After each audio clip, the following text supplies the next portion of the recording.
Anne Byrn, welcome to Biscuits and Jam. Thank you. It's great to be here, Sid.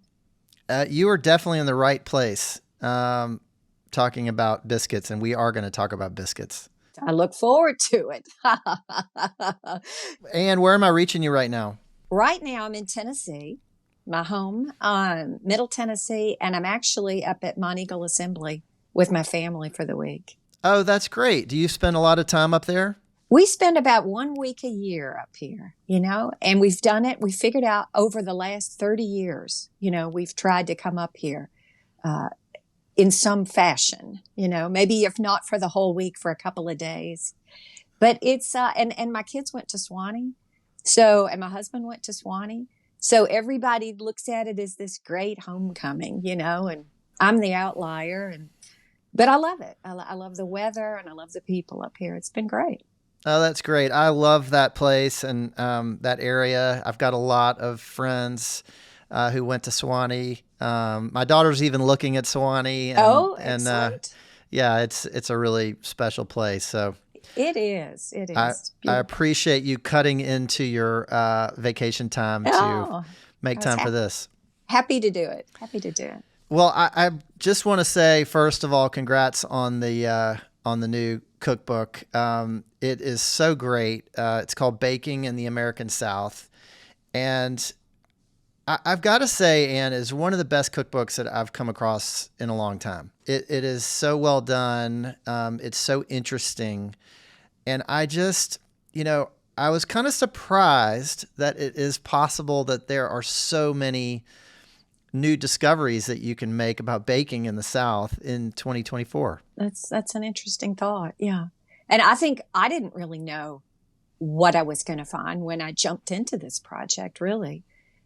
Perhaps we've all kind of shared the same recipes over the years, And so there was the journalist in me was knew that I was going to be on a hunt for some obscure recipes and some hyper regional kind of recipes that, we didn't talk about, like cantaloupe cream pie and tomato chocolate sheet cake, from Arkansas. I mean, they're out there for sure. And they've won recipe contests, maybe in the local neighborhood, or they're a recipe that's made in the school cafeteria, in the 1970s. They're definitely out there. They just haven't been repeated very often. So, And they kind of had their moment in the sun, maybe, but they've kind of faded from memory. And it's nice to bring them back and reintroduce yeah. them to folks. Yeah, I think so. And then also, when I selected recipes to go in the book, I really wanted them.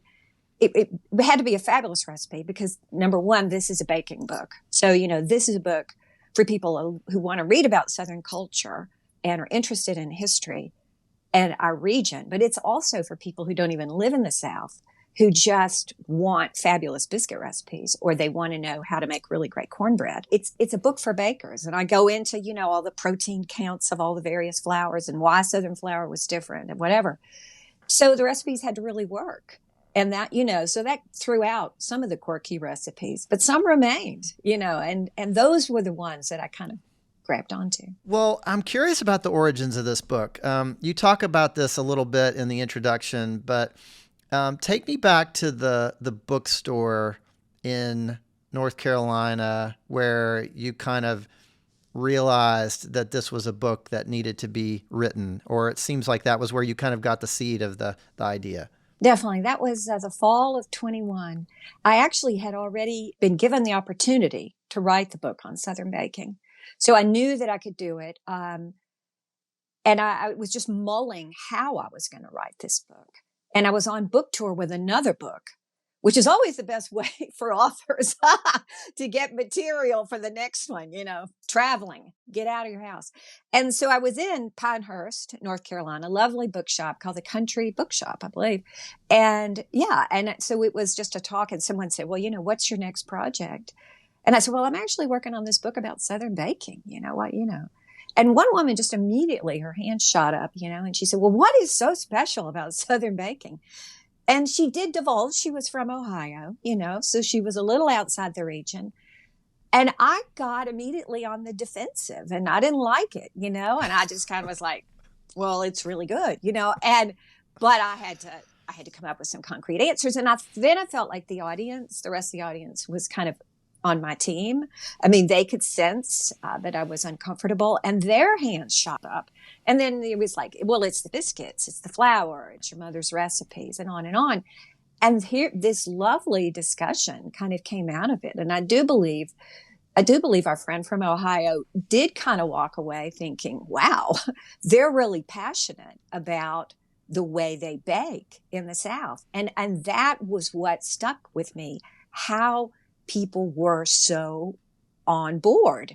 And so when I drove home through North Carolina, through the mountains, beautiful mountains, Tennessee mountains, Smokies, and I'm on I-40 heading into Nashville, I said, this book has got to be written about the people of the South. And I don't know their stories. I know my story, and I don't think it's as interesting as somebody else's story. So I've got to go and I got to find out the stories from the mountains in North Carolina and East Texas and down in the Delta. And that's what really kind of changed how I was going to approach this book and tackle it. I mean, you didn't really have to answer the question. It's like the audience answered it for you, and they were fired up when they heard somebody kind of challenging. They did. What's so special? Very much so. I mean, it's the same that you've probably gotten into, and in the cornbread wars, and people, and why people are so passionate about recipes. And I believe that because it crosses the line. It's not just cornbread. It's not just biscuit. It's their family story, and it's their family culture, and it means a lot to them. Yeah. Yeah. Well, I want to come back to the book in a second, and I want to come back to some specific recipes, but tell me a little bit about you and about Nashville. You're from Nashville, born and raised, right? Right. I was born and raised in Nashville. I went away to college, to the University of Georgia in Athens. I was a Bulldog. I went there because of the journalism school. I was the nerdy, editor of my high school newspaper. Every summer and Christmas vacation in college, I would go home to Nashville and was an intern at the Nashville Banner, which was the afternoon paper. I was the only reporter in the newsroom on the Sunday in August when Elvis died in Memphis. So I was sent out on that story. Because of that story, 1A, I exempted 1 or 2 journalism courses at Georgia. I mean, it was crazy.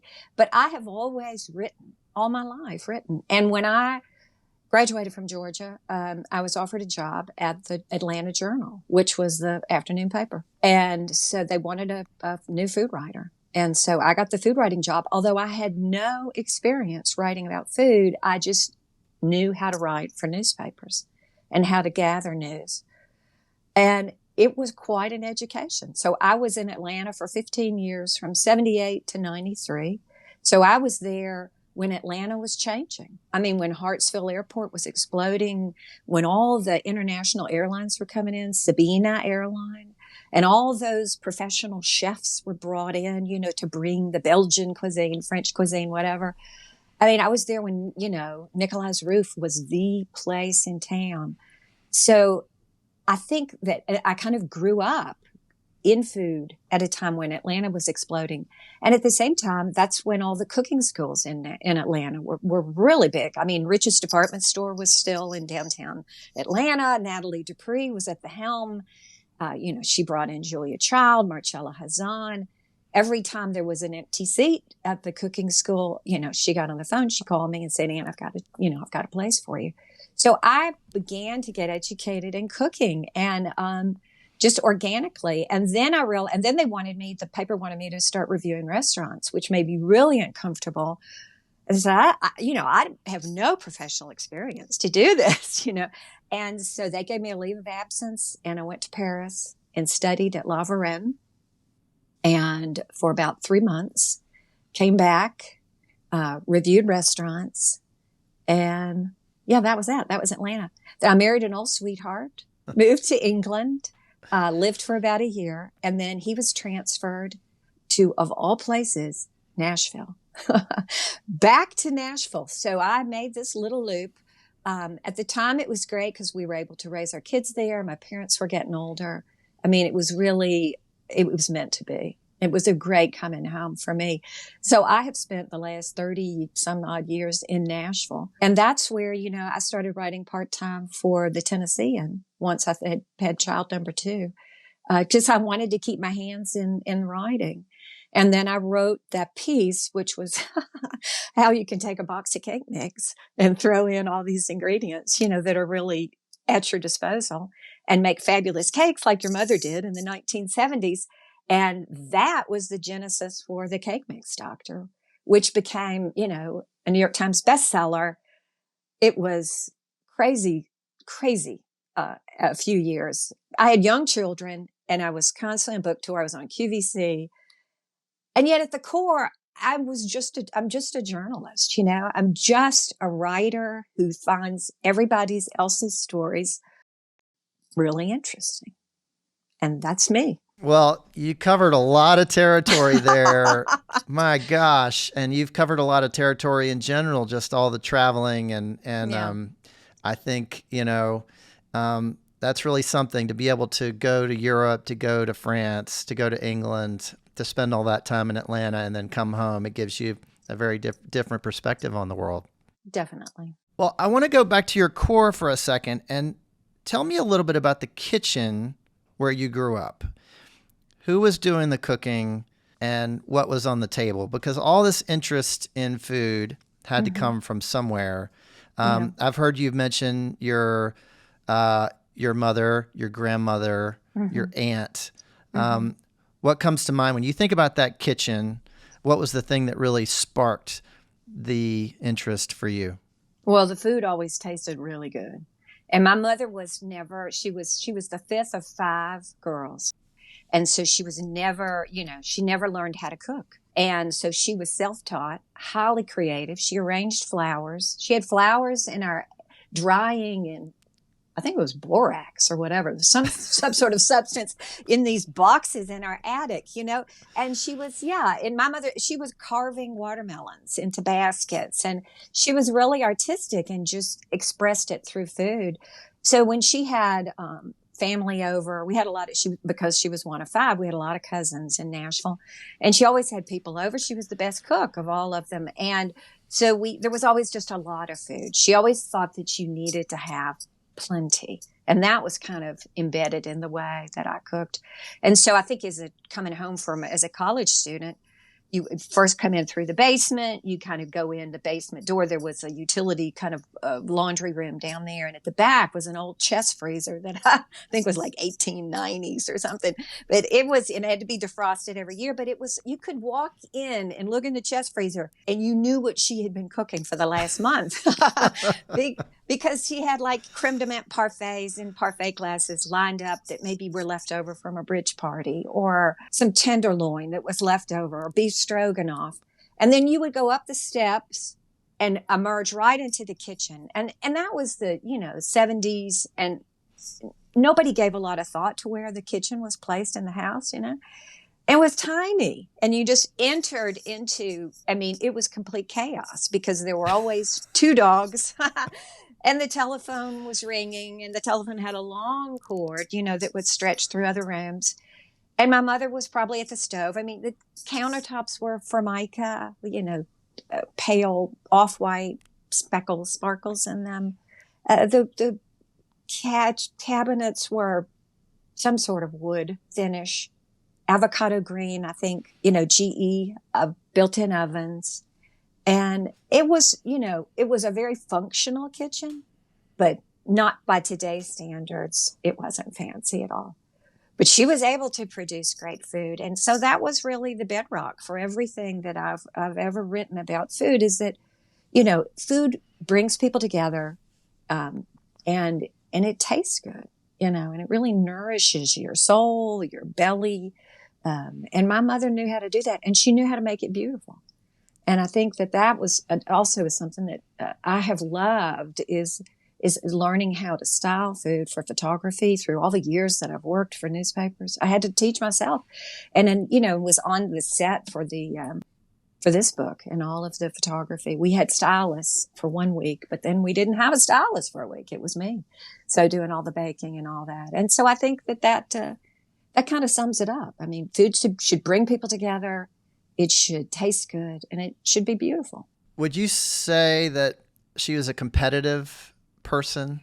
Oh, no, no. Her older sister's highly competitive. No, my mother was the peacemaker. And even as a mother, she was the peacemaker.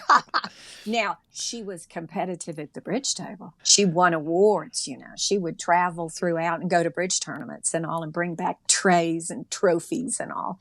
But in the kitchen, no, she wasn't ever. And she shared recipes with people, and people shared recipes with her, too. Well, I asked that because, you know, baking in particular can be a pretty competitive sport, and especially around the holiday time, when you've got lots of different people, you know, bringing things over, and whose dessert is going to be the one that is getting talked about the most.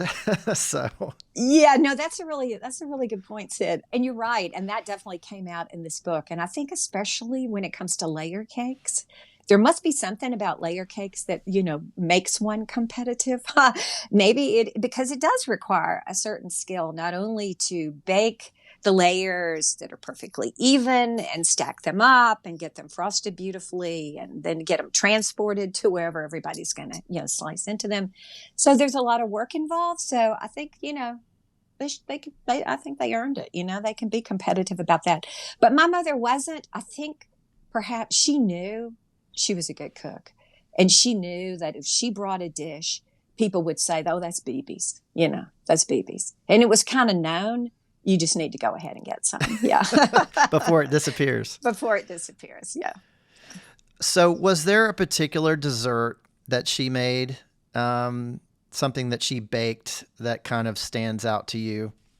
She was not a layer cake lady at all, you know? So she was, I think probably her chess squares, the recipe that's in the book. She liked quick and easy Coca-Cola cake. She baked things in a pan, you know, put the lid on, you know, cover it up and take it with you kind of thing. She was real practical. Yeah. Well, I love the name BB too. Yeah, BB. Well, that was given to her by her sisters. That's when you're the last, when you're the fifth. Yeah. The baby. The baby. Well, I want to talk about Atlanta just for a second. You know, you mentioned that before. You spent a lot of years in Atlanta, at a really interesting time in its history. Mm-hmm. When you think about the food in that city and everything that was happening, what's an example of a discovery that you made when you were reporting on food in Atlanta, whether it was a new chef or a restaurant or something really exciting that was happening in the food world? There was so much technique. There was so much classical cooking in Atlanta that kind of blew me away. I mean, Atlanta had so much going on. It had meat and threes, and it had a way of eating and cooking and bringing people together through the churches in Southwest Atlanta that I had not seen before growing up in my part of Nashville. So that was just mind blowing to me. I remember going to the Braves games at the old Fulton County Stadium, I guess it was, before it was Turner Field, you know, and if you wanted something to eat before the game, you know, there were all kinds of residents would come down and pull barbecue grills down, and we'd be cooking ribs and have loaves of white bread. It was the best barbecue rib sandwich you've ever had in your life. So Atlanta, when we were reporters from the newspaper, we would leave and go to Meat and Threes, you know, within two, three blocks away off of Marietta Street. I mean, that was that kind of cooking vegetables and ribs and frying chicken. It was the first place I'd ever had like Jamaican, like chicken and waffles. You know, I think just to be able to go and have that. Now, at the same time, it was in the 80s, we had all of that sort of Kay Goldstein proof of the pudding influence came into Atlanta. I mean, she brought fine cooking, like a silver palette kind of style of cooking in catering to Atlanta. So, you know, you went to proof of the pudding for chocolate mousse and for, you know, fresh baked croissants. I mean, she brought a style of French cooking, but an elevated, beautiful style of cooking and baking and presenting food to Atlanta. And then you had the restaurant world. I mean, it was crazy with all of the European chefs, the souffles. I keep saying Nicolas Roop, the Grand Marnier souffle. I mean, I'll never forget it. And then you had Natalie Dupree. You had the cooking teachers, Diane Wilkinson, Natalie Dupree.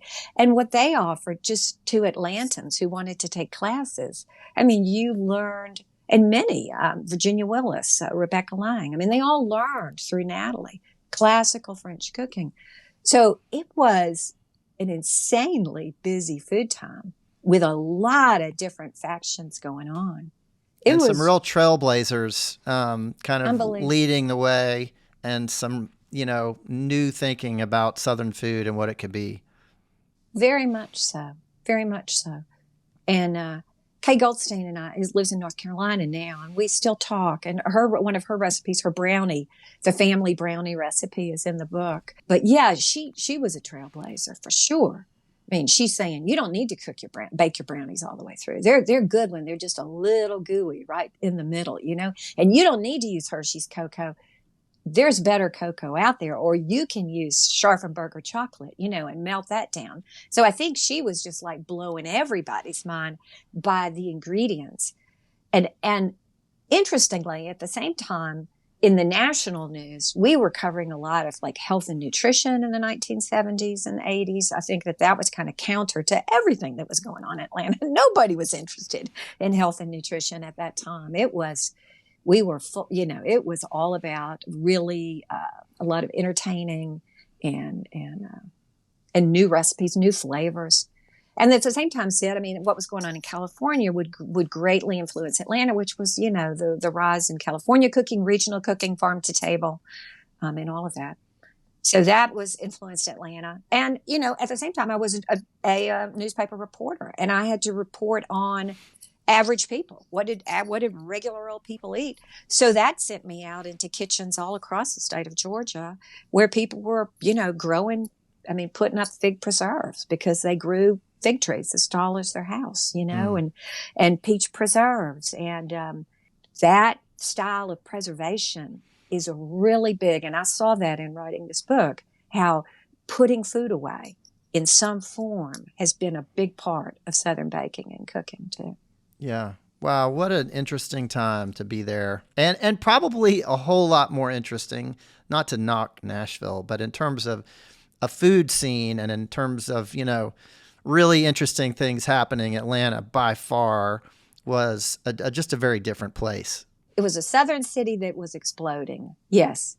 And people were drawn to it, and the airport brought a lot of folks to town. Yeah, definitely. Yeah. All right. Well, let's talk about baking in the American South. Okay. So your first chapter is about cornbread. There's a lot of debate about cornbread, and there are infinite ways to make it, and you show a lot of them in the book. And it's fascinating reading about it. But talk to me about that. Like, why did you want to start with cornbread? Why is that the natural place to start? On that drive home from Tennessee when I started writing this book, and then when I researched it, interviewing people, I found that it was the people and the land were the two greatest factors influencing and affecting Southern baking. It was the people who were baking, people who came into the South, who migrated here, and the land, what they had to work with. And what baked good really represents people and the land better than cornbread. I mean, and I think what a lot of people don't know about the South is it was mostly rural, has been mostly rural. A lot of people in the South didn't get electricity until the 1950s. So, Southern baking, you may think that it's about those layer cakes, but the most baked good in the South is going to be cornbread because corn was everywhere.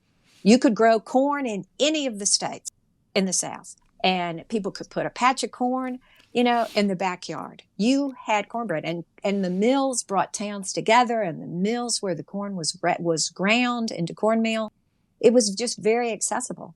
And cornbread fed people. It filled people up. You made it with molasses and it sweetened it. It filled bellies. It just sustained people. And to me, it embodies Southern baking more than anything. I mean, there's nothing simpler in a lot of ways, compared to like these layer cakes and all the other kinds of Mm-hmm. recipes you have in here. But nonetheless, there are a million different ways to make it, and everybody's very opinionated about their way. I love it. And so maybe I channeled a bit of my mother, there, because I think everybody's way is fascinating, and I think it's fascinating that some states are, team white cornmeal, and others are team yellow, and sugar, no sugar. I mean, my husband's aunt's husband, at his funeral in Chattanooga, in the eulogy, his son got up to eulogize his father, and the story he told was about cornbread and how his father would never ever let sugar get into the family cornbread, and he wouldn't even let them put strawberry jam on their cornbread. I mean, that is a powerful thing, and that really happens all over the South, and I love that part of it. And so I'd tell those stories, and then back to the kitchen. Cornbread performs differently depending on what kind of cornmeal you use, if it's coarsely ground versus finely ground. I mean, you're going to heat the skillet ahead of time. It's going to get sizzling hot. You pour in the batter. You're going to have a better crust. I mean, there's so many nuances to cornbread that I think we don't think about, and that's all in that chapter. What is your favorite cornbread recipe, or the one that you kind of personally go to the most? The Shelby Foote's Mississippi cornbread recipe in the book, which is white cornmeal, no sugar. Actually, it does contain 1 tablespoon of sugar, and he does that. He did that because he felt like that tablespoon of sugar helped the cornmeal taste a bit fresher and more of sweet corn, which I think is an interesting, and I've tried it both ways, and I like it. It goes into a skillet with either butter or bacon fat, left drippings from cooking bacon. But that to me is like the cornbread that I was raised on in Middle Tennessee, and that's my cornbread. I like a dense cornbread, a lot of crust, big pan, 12-inch skillet, a lot of crust. What about you? I guess I like a lot of crust too, and usually I'm trying to sop something up with it. So it's got to be sturdy enough that it'll hold up to whatever I'm dipping it in. Mm-hmm. And, I don't want a cornbread that's going to kind of crumble and fall apart. Yeah. So I don't know. That's a priority for me. So less cakey. So Yes. no flour. Less cakey. Yes. I agree. Yeah, For I sure. like a Yes. dense cornbread. I do love Kevin Gillespie's recipe that's in this book for his little wedges, because they use a finely milled cornmeal, from Alabama, J.T. Pollard. And I think that you get the super crispy edges preheating those wedge pans from Lodge. And then if you use a finely milled cornmeal, it's creamy inside. It's almost pudding-like inside. It's really lovely. I love it. You got to try them all, and you got to have an open mind, right? I think so. And that's a big part of it too. Yeah. So, Anne, you acknowledge early on in the book that baking is complicated in the South. So many of the recipes that we love in this part of the world came from people who were enslaved. That's right. So I'm wondering if this book changed the way that you think about baking and its origins, or expanded your understanding through all the research that you did. It humbled me. I will say it humbled me, because yes, it did change the way I look at things. I realized that the baked goods that I was raised on, and were largely baked by other people, maybe the people who baked them weren't as happy about baking them as I was about eating them. That changed me.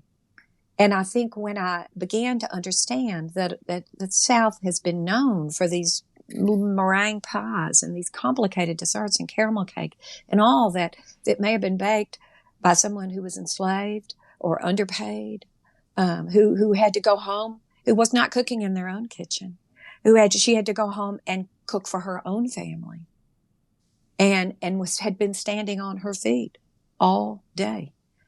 That humbled me. And I did look at Southern baking differently. But the only thing I could do about it was to write about it and to explain and hopefully open other people's minds, other people who've been raised in the South who hadn't thought about baking in this way, and just that, because food is an incredible connector, and recipes are beautiful. They form beautiful memories.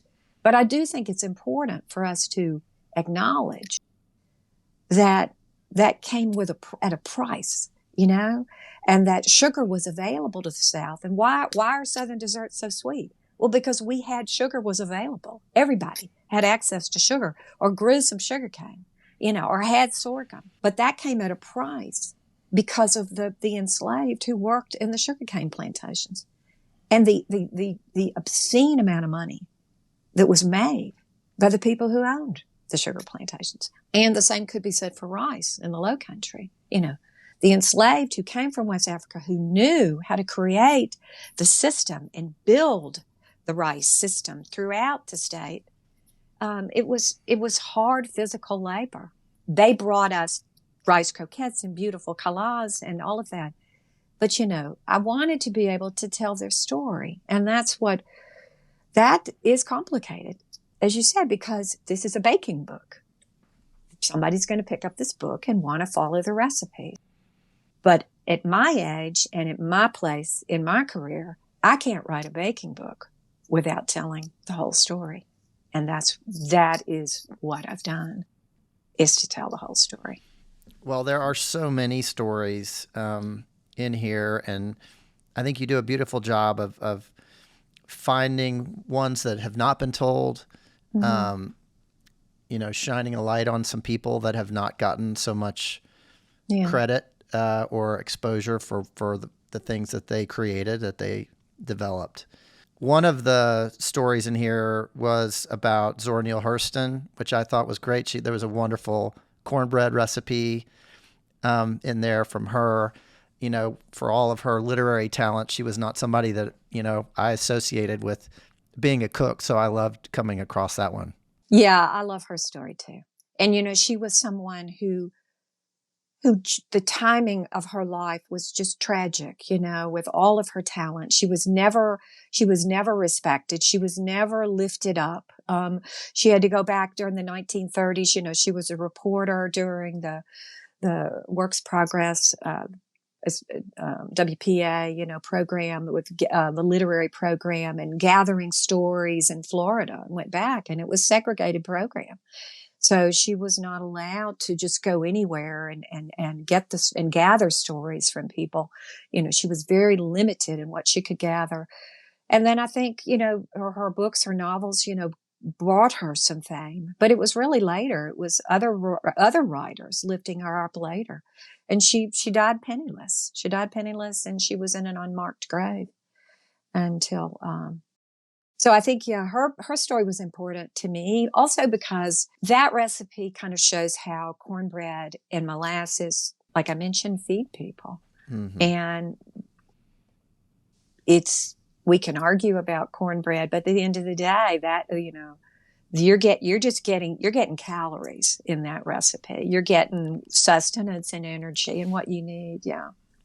It goes a long way. Yeah. She's someone a lot of people don't know about. And I don't know if everybody knew Zephyr Wright's story either, who was the cook for Lyndon Johnson, and I did not know, how she had to travel to the White House from Texas during segregation. And her pecan pie recipe, which was his favorite, President Johnson's favorite, is a lovely, beautiful recipe.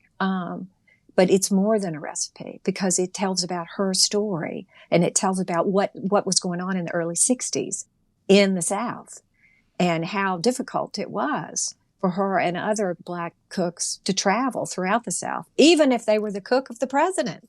It's pretty amazing. And so I think that and I didn't go seeking. I stumbled across those stories, really, Sid. I mean, these stories, they're out there.